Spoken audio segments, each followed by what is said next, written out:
to Dirty Boxing. Hi. How's fight week been so far? It's been another day at the job, Like, it's just been regular. It's been fun, relaxing. What about Dirty Boxing appealed to you? Was it like rule set, a great offer they made, just wanting to be a part of the promotion?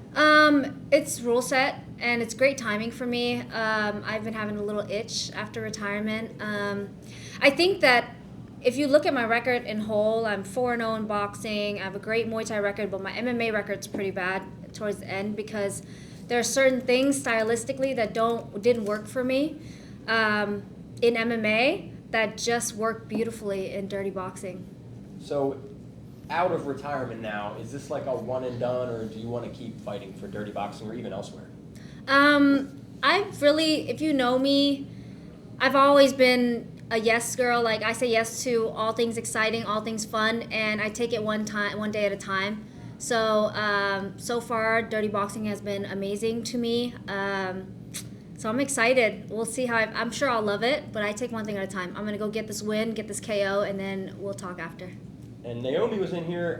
We asked her about you and some of the back and forth online, and she said, that's part of your game. She's expecting the smack talk. She's not that impressed by it. She's just ready to fight. So what is your response to that? I've actually had zero smack talk. It almost feels like she's like in an alternate real universe, and I'm just sitting over here because I've actually never smack talked. It's never been my style. I've fought so much for so long that it's like, you just fight night, and if you've watched my fights, I'm pretty crazy. I'm a dog fight night, so I'm a sweet girl during fight week. Haven't talked bad at her at all. She's talked bad towards me, but I don't take anything as personal. Maybe she's trying to brand herself a certain way.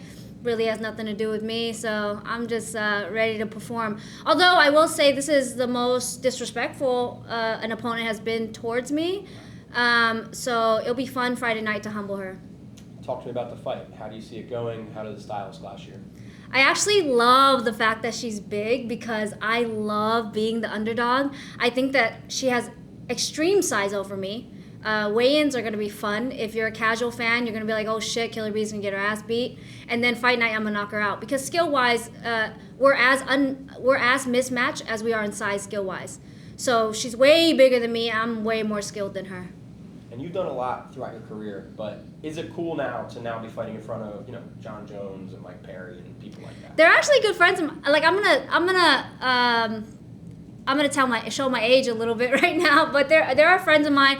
What I'm happy to see is that fighters coming back and taking over our sport. I love to see that John and Mike are opening a promotion because there's no failing because they know the sport in and out. I now manage fighters. There's no failing because I know how to look out for fighters. I just think that it's time over for people outside of the sport, entrepreneurs, to take over our sport. I'm very happy to fight under John, to fight under Mike. I'm very proud and excited for them as well. And just of fighters you manage, could we be seeing any of these people? Oh yeah, I have a lot of talent. I have a lot of talent coming up, and I specialize in I want to be with them the whole journey. So it's gonna take a little bit. It's gonna take about like 3 years for you to see all my fighters in the UFC because I want to be there for them day one. I'm signing amateurs, but Mia Graw is one coming up. She's 3-0 right now. She'll be in the UFC this year, so look out for her. Awesome. Thank you very much. Thank you. Did you guys want to ask? Oh, we're not fully done yet. Just kidding. Just kidding. Awesome. So hold that thought. Yeah. Coming out of retirement, what was the main reason? Just, you're not done yet? Was it the rule set? Was it competing here in Houston? Houston, H-Town, this is my city, and Houston is not a regular city.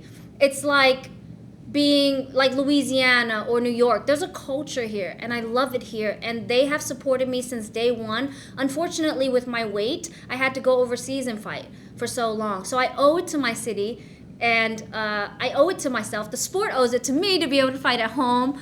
I just think that is my biggest motivation. Secondly, DBX.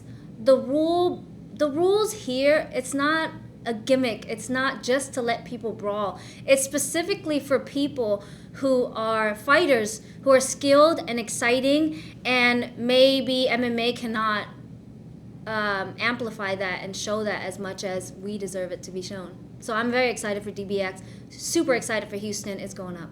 I mean, you talk about Houston being, different in that way, but what does it mean to you to be able to compete here?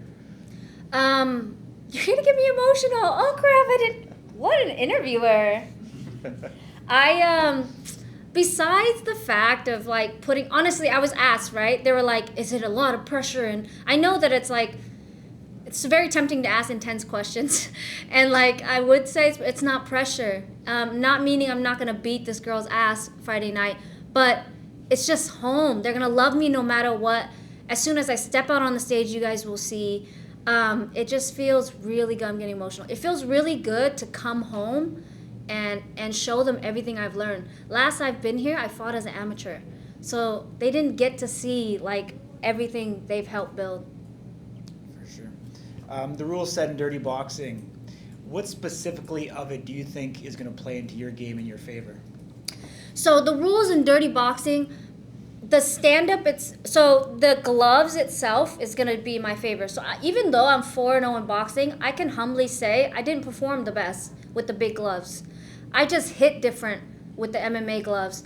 I fought in one championship Muay Thai rules with MMA gloves, and I did a lot. I split her open. It just allows me to have more damage at my size, particularly.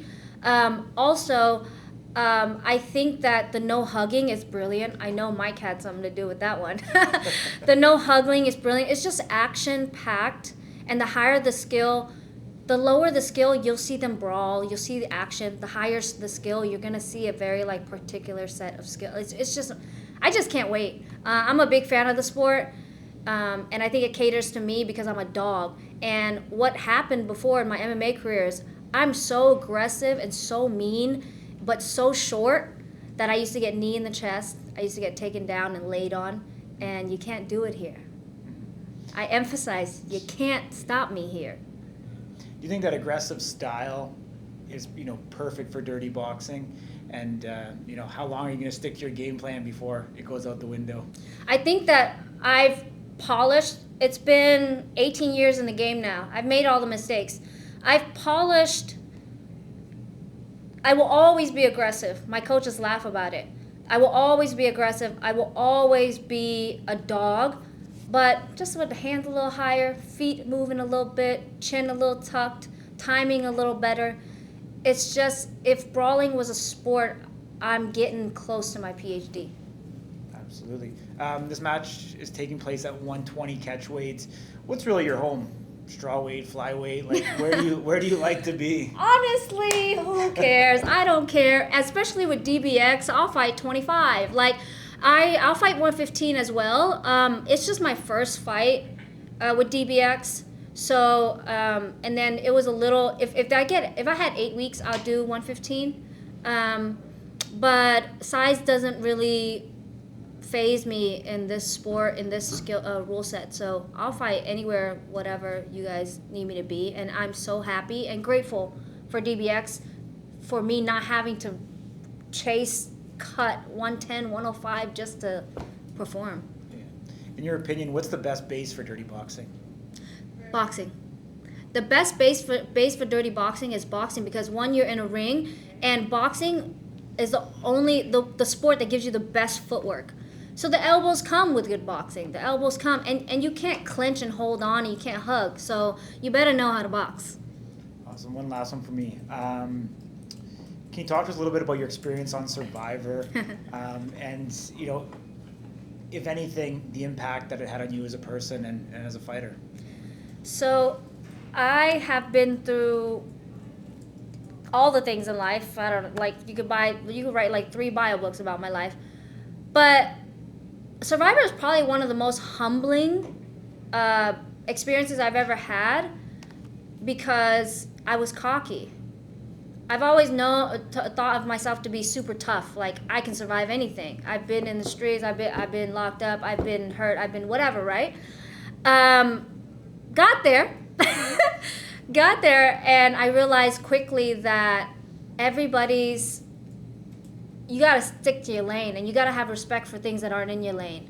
These regular doctors, these regular lawyers, research, they've been watching the show, whatever, they prepared way more than me, and when I got in there, I got really humbled. It was a great lesson to stay in your lane and have respect for other people's specialties and sports.